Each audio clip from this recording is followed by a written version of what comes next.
ये सियासी अदम इस्तेहकाम कैसे ख़त्म होगा, कब ख़त्म होगा, क्योंकि इसकी वजह से हमें पता चलता है कि हमारी मईशत ग्रो नहीं कर रही, और मईशत ग्रो नहीं कर रही तो मुल्क में बहुत सारे मसाइल हैं इसकी वजह से। बिस्मिल्लाह रहमान रहीम। बहुत शुक्रिया मसूद रजा साहब।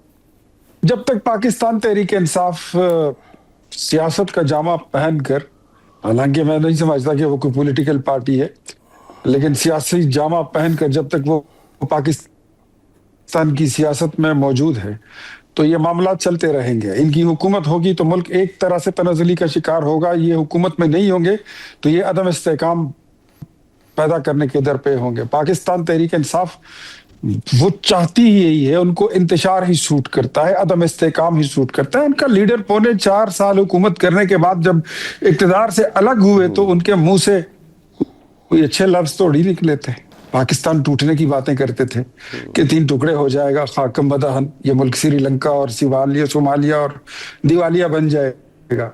आज न मुल्क दिवालिया हुआ, न सोमालिया हुआ, न श्रीलंका हुआ, और ना ही हम डिफॉल्ट कर गए हैं। हमने उस डूबती हुई नैया को हम बचा के ले आए हैं और अल्हम्दुलिल्लाह अब हम महफूज हो चुके हैं।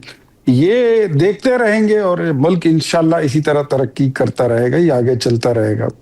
आज जिस मामलात पे मुल्क पहुंच चुका है, ये तो इनके गुमान में भी नहीं था।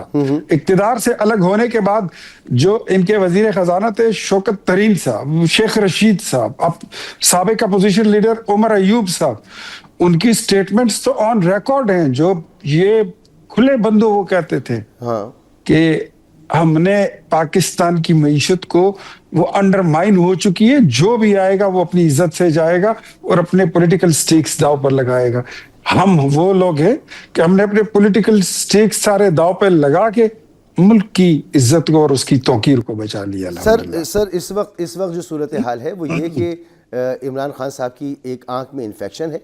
आप बेशक उन्हें सियासी जमात नहीं मानते हो, ना माने, लेकिन फिर भी पार्लियामेंट में एक बहुत बड़ी तादाद उनकी इस वक्त भी मौजूद है।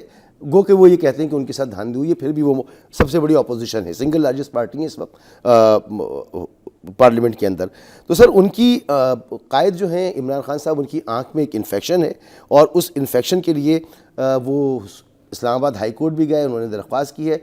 हुकूमत उनको इजाज़त नहीं दे रही है कि वो बाहर किसी अच्छे अस्पताल में उनका इलाज हो सके, आंख का इलाज हो सके। तो सर ऐसा क्यों है जब जेल में मुनासिब सहूलियात अगर मौजूद नहीं है? जो अपोजिशन की आप बात कर रहे हैं तो वो पीटीआई के कितने लोग हैं एमएनए असेंबली में जिनको आप कह सकते हैं कि ये पीटीआई के हैं? मेरे ख्याल में तो वो कुछ आजाद हैं, कुछ मजलिस वहदतुल मुस्लिमीन से हैं, कुछ सुन्नी इत्तेहाद कौंसिल से हैं। तो पीटीआई तो अकेले सिंगल लार्जेस्ट पार्टी नहीं है अपोजिशन की। हाँ, इत्तेहाद हो सकता है इन पार्टियों का, व्हाटएवर, आप आजाद हैं, जो भी है, एक मुरब्बा है वो बना हुआ है, एक जो भी आप नाम देते हैं। सर भाई ये तो आप भी जानते हैं, अपोजिशन है, ये आप भी जानते हैं, लोग भी जानते हैं, मैं भी जानता हूँ कि कौन किस वजह से इलेक्ट हुआ है और कैसे पार्लियामेंट में पहुंचा है और क्यों ये मुरब्बा बना हुआ है और क्यों ये तितर बितर हैं। तो ये तो पूरा एक प्रोसेस है ना हमारे सामने। बिल्कुल पता है। तो आप हकीकत को क्यों तस्लीम नहीं करते कि आपके सामने एक जमात है, आप उसको सियासी जमात ही नहीं मान रहे? मालूम है, लेकिन वो पॉलिटिकल पार्टी नहीं है, वो एक पीटीआई के सारे मेंबर्स नहीं है। मैं तो आईनी दस्तूरी बात आपको बता रहा हूँ कि आप देख लें और स्पीकर से जाके पूछ लें कि पीटीआई के मेंबर्स कितने हैं, वो आपको बता देंगे।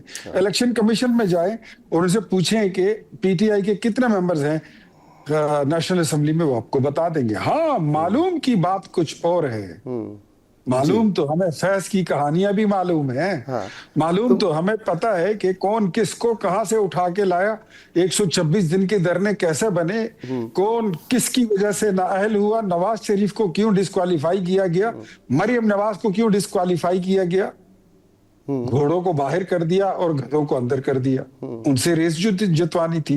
तो ये तो हमें सब मालूम है। मालूम की बात छोड़ दें मसूद भाई, जहां तक आप कहते हैं कि मैं उनको पॉलिटिकल पार्टी नहीं मानता, ये मेरा पहले दिन से ये मौकफ है, मैं आज भी इस पर कायम हूं, because I have never seen Imran Khan कि वो कोई पॉलिटिकल स्टेटमेंट दे सके।